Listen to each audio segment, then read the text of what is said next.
Okay, alright. Halfway tayo sa hot din ganap for today, guys. Half din ganap for today. Parang si Alden Richard po ay may bagat sa atin ba? May binunyag or may inamin na we don't even know, guys. We don't even know na ganun pala yung nangyari sa kanya last year. Pasaksagan kanyang kwan, guys, na kanyang kasikatan na in fairness sa sobrang sikat niya din ang danayan na activist na, di ba? Sa kasagsagan po ng kanyang pasikatan, hindi naman natin nakalain na may mga behind na kasikatan na makikita sa ngayon, man. May mga ganyan din pa nasabi na behind that kasikatan, may tinatago rin pa na siya. May tinatago din pala siya na parang ma-emotional. Last year pala, guys, syempre tayo. Ang alam na natin is wala nang problema sa atin sa sobrang sikat niya. Nandiyan na lahat. At kasama pa niya si Catherine. At syempre, hindi mo maiisipin na malulungkot pa si Alden sa ganun legal. Pero we don't even expect na while she's under interview ay di namin na din, guys, na namin niya dun na may emotional din pala siyang nararamdaman last year. We cannot judge him. Pero, we cannot judge him, guys, kasi tayo naman dito, guys, is kapag may mga nararamdaman din tayo, kumbaga, it's not about yung nararamdaman na pagdating sa girlfriend or sa boyfriend. It's not about like that, guys. But I mean here is, it's all about the family. Family po ni Alden yung pinag-uusapan natin dito, guys. Kasi yung family kasi ni Alden, guys, ay ito ay sa atin, Family kasi ni Alden, guys, is yung lolo niya namatay. At nung namatay yung lolo niya, syempre, that time naman yung kanyang kasikatan. Kaya pala ganun yung ka-reflection o ganun yung reaction ni Alden that time last year. Kasi pala, yung sinolo niya is namatay and we don't even expect na namatay siya habang siya po ay sikat na sikat. Kumbaga is araw ni Alden, taon ni Alden that year. Kaya ganun yung nangyari. Kasi siyempre, hindi naman natin expect na ganun talaga kahirap, di ba? Pero that time, guys, ito si Alden pa, parang pakiusap ata yung nangyari dito kay Alden kasi ewan natin kung nasabay talaga yung papatay ng kanyang lolo sa kanyang kasikatan, guys. We don't know. Ewan natin, guys. Hindi natin ayaw kong magsalita about it na sinasabi nila. Kasi there was a time na may mga iba kasi mga fans na nagsasabi na Alden is just using yung kasikatan sa kanyang lolo, parang ganun. Just using the part na parang ganun. Pero, I don't know. We don't know. We don't know what's the real fact na sinasabi nila. Hindi natin alam kung hanggang kailan o saan. Hindi natin alam, guys, kung totoo yun. Dahil, parang ginagamit ng Tommy Alden yung namatay yung lolo niya dahil sa kanyang pasikatan. Pero ang ginawa niya pang-interviewer from Blast sa kanyang mga fans na. Pero, yan yung lumalabas, guys, ayon dito sa ating legit na sources at ang dami ng comment ng ganyan kay Alden Richard. Hindi naman natin hindi tayo hindi tayo natin ibabas si Alden Richard. Pero, yung sa ating, guys, is nagbabasa lang tayo ng mga comment section patungkol dito sa kanyang interview. Ang daming naawa sa kanya, pero ang dami din pong naasar sa kanya. Dahil, ito yung sabi nga kasi na nag-express kasi siya ng emotions dito while she's interviewing. Pero, totoo, guys, ang mga nagbabas sa kanya, guys, ay parang ang pinapalabas daw nila na simpatya daw yung mga nagkaroon daw ng simpati. Yung pagpatay ng lolo niya sa nangyari sa kaya daw siya lalong sumikat, guys. Yan yung sinasabi ng mga bashers kay Alden Richard. And now, sabi ko nga, kapag may mga ganyan na nangyayari, sisikat talaga yung isang tao. Pero in fairness, sa mga ganyan na nangyayari, guys, mga ganyan na nangyayari, hindi pa ba, sabi pa nga ng mga fans kay Alden Richard, hindi pa ba sapat yung nalinglang mo yung mga fans mo na kaya mo panindigan si Kathleen Bernardo? Yun yung mga sabi ng mga, in fairness, itong kay Alden Richard, guys, is ang dami nagsasabi na si Alden po ay idulo ng mga tao. Ang dami nagsasabi niya, which is tama naman, idulo siya ng mga tao. Pero yung pambabas sa kanya, hindi natin maintindihan, ay sobra-sobra naman na yun, guys. Sobra-sobra naman na yun na pambabas kay Alden Richard. Kahit naman, wala naman sa kalingkingan. Alam mo yung mga nababas kay Alden, guys, is yung mga tao naman na very insecure dahil sa Alden po ay biniyayaan na may itsura siya at saka biniyayaan na yun nga, biniyayaan din siya na yung karir niya kay Kathleen Bernardo ay sumagay. Kumbaga is napaka-blessing niya ng Richard sa ngayon na taon. At tinamang ko sa ngayon na taon is marami ng taon na napakaswerte ni Alden Richard. Napaka-blessing na napaka-swerte niya at pati yung kanya mga business. Lahat, guys, lahat yun ay dahil sa effort ni Alden Richard. Kaya sabi ng mga fans dito, guys, sabi ng mga fans dito na seems to believe daw sa Alden na patutunguhan siya sa kanyang buhay. Kasi kaya daw niyang isugal yung, kumbaga, guys, is kaya niya daw isugal yung kanyang karir or yung kanyang pera para sa business. Ang dami na iingat kay Alden dahil kaya niya daw isugal yung kanyang uniform. At ang business naman po is win or loss yan, sabi ng mga karamihan kay Alden. Pero itong si Alden, guys, is talagang pinalabon niya. Talagang alam niya kung paano niya manage yung kanyang mga business. Alam niya din kung paano din niya galawin lahat yung guys. Kaya maraming mga netizen ko nagsasabi na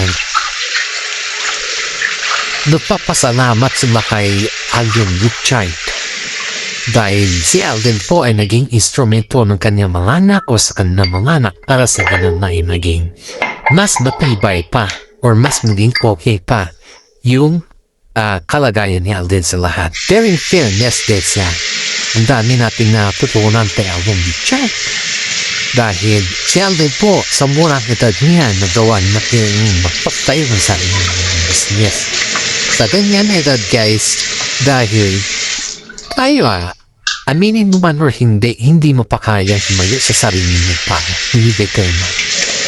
Aminin man na hindi mo pa kaya humayo sa sarili mo pa. Napaka-badais nandiyan ka pa rin nandiyan ka pa rin sa kwan ng nanay mo, di ba? That's true. Kasi Pilipino tayo eh. Ang mga Pilipino kasi hindi sa panalait. Hindi pa natin kayang tumayo at di pa natin kayang lumayo sa ating mga magulang. Kasi gusto mo natin nandyan lahat ng nanay, andyan lang sila. Ganun tayo, di ba? Pero ito, guys, si Alden Richard ay at the age of 13, talagang sumugal siya sa kanyang business. Talagang kinarir niya yung tinatawag business. Dahil si Alden po ay may time din pala na nanuwi siya sa kanyang business. Ang hirap kasi, guys, kung yung isa kang artista tapos sumugal ka sa isang jet. Ang business kasi, guys, is win or loss yan. Sumugal ko o hindi. Paano kung ano hindi? Pero kailangan mo papakawin. Ganun po yung sa bad days. Hindi natin pwedeng madiliin yan. Win or loss talaga ang business. Sugal talaga. Pero ang ginawa ni Alden Richard, guys, is dahil marami siyang pera at nakapag-ipon naman sa kanyang showbiz, sumugal po siya. Talagang pinakita niya yung sumugal talaga siya niya. Ito, kailangan natin mapalago ito. Ganun ba? Yung ginawa ni Alden Richards, sumugal sa mga siya. Kaya maraming mga fans po ang nagsasabi na sa kanya na edad ni Alden ay sumbugan siya sa isang business. So ibig sabihin yan guys is business-minded si Alden Richards. Diba? Ikaw, kaya mo bang sumbugan? Ito naman si Inglaterra na babae guys na. Ito naman si Inglaterra na babae. Dito tayo papasok sa Inglaterra na babae. Binulgar ba naman na may dati na palang kalipin si Alden Richards? Binulgar daw niya guys. Binulgar niya na. Kaya pala may mga content creator po na nagsasabi na dati na palang may kalipin si Alden Richards. Kaso nga nang hindi lang daw din namin. Ang sinasabi na kalipin niya is not si May Mendoza guys. I just want to clear out, hindi po si May Mendoza yung kalipin ni Alden Richards. Kumbaga is another lady, it's a non-showbiz lady guys. Bago parang pumasok si Alden Richards sa Itbulaga, sa GMA guys, is my girlfriend na pala siya dati. Siguro, syempre, alam naman natin na hindi naman nagsasalita, hindi naman maamin si Alden sa lahat ng mga tanong sa kanya. Di ba alam naman din natin na hindi siya umamin sa lahat ng tanong sa kanya. Pero ito lang yung masasabi natin. Yung babae na yung dating girlfriend ni Alden Richards ay wala na sila, pero next na lang. Pero yun dati niyang kalibin guys, remember, dati niyang kalibin yun. Maraming mga netizen po ang magsasabi kung bakit iniwan siya ni Alden Richards dahil lang daw kay Ming ba or may ibang rason. Yan po yung mga tanong ng mga fans sa atin guys, kung sino, bakit, anong rason. Yung tinatanong sa atin is anong rason ni Alden Richards, bakit niya iniwan si her. Yan po yung rason ng mga fans sa atin guys. Yan din po yung mga tanong ng mga fans sa atin kung bakit anong rason bakit si Alden Richards ay binitawan yung dati niyang girlfriend, ba? Hindi naman natin guys. We're not belong to that position ba? Pero in fairness sagutin natin yan guys. Kasi marami nagtatanong talaga kung anong rason. Ito yung rason dyan guys, ayon dito sa ating legit na sources na nasahanap natin na ang rason pala dyan guys is si Alden Richards po hindi pa siya handa. Pero that girl is very handa na kasi may edad tatong girl na to. Kumbaga guys is may edad siya compared kay Alden Richards. Kaya itong si Alden Richards hindi naman sa hindi siya namantala na tao. Pero before pa pala siya pumasok sa showbiz, before pala siya pumasok sa showbiz, parang magpaalam na din na ito sa girl. Kasi si girl kasi guys, is,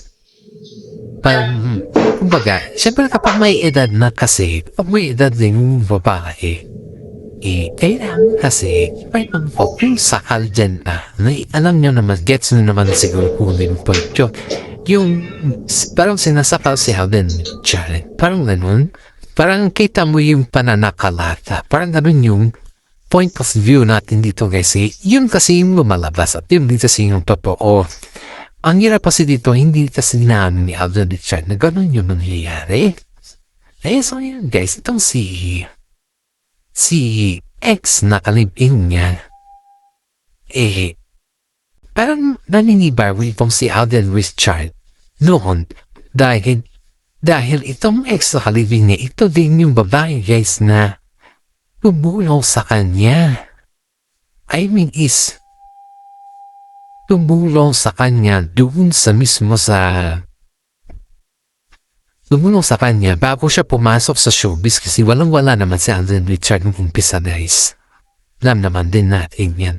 Kasi lahat ng mga nag-umpisa sa showbiz ay hindi naman natin masabi na 100%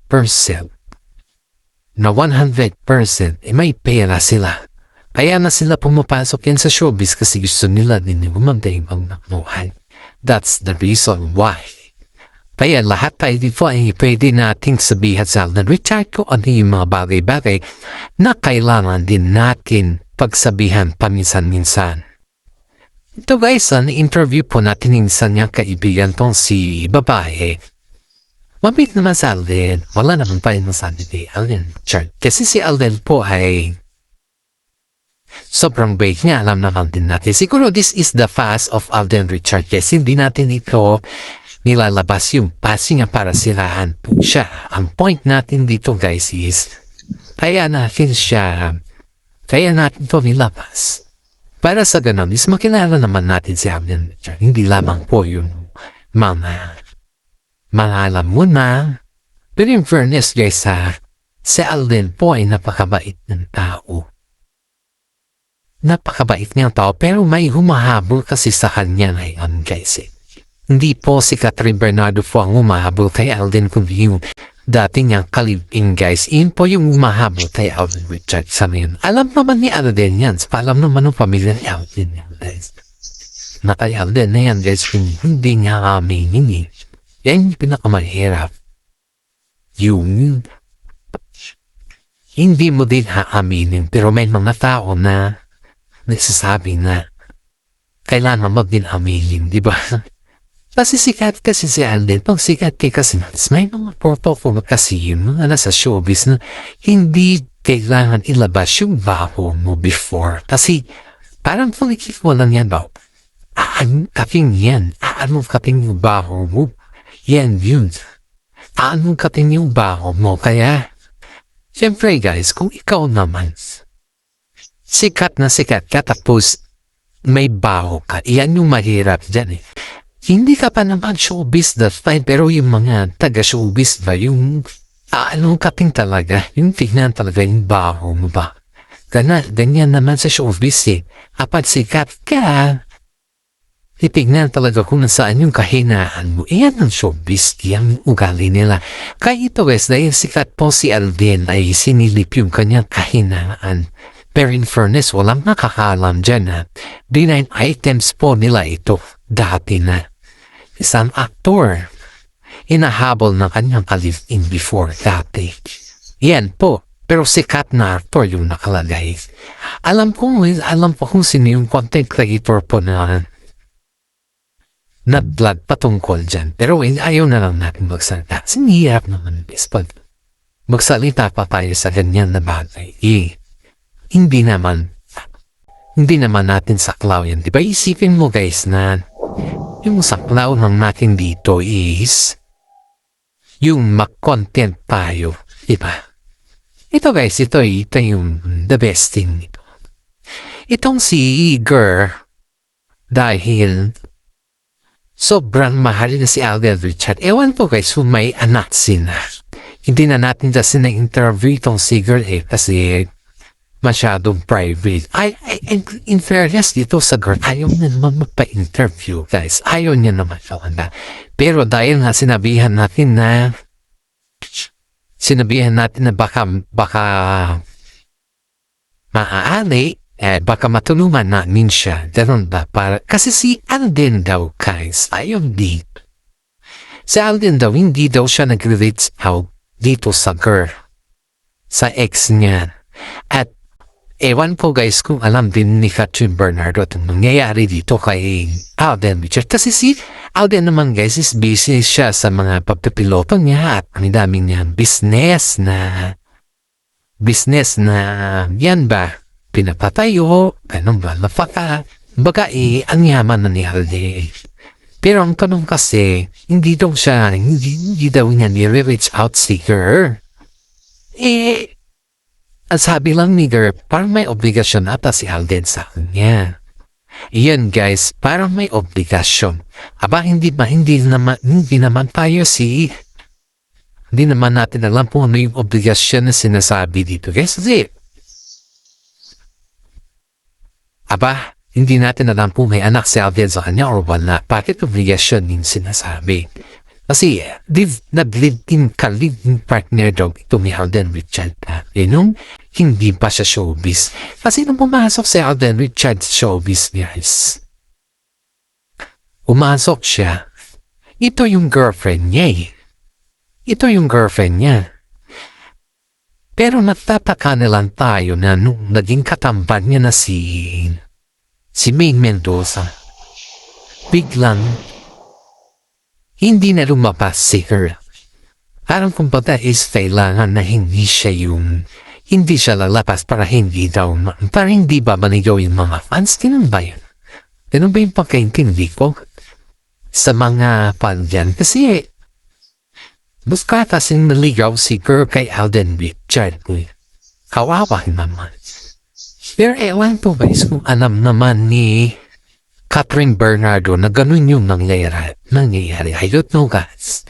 At sana naman magustuhan niyo ang ating content. Sa susunod na content po natin guys, ilalabas natin po ano na yung nangyayari dun sa girl na naging kalib-in ni Alden Richard.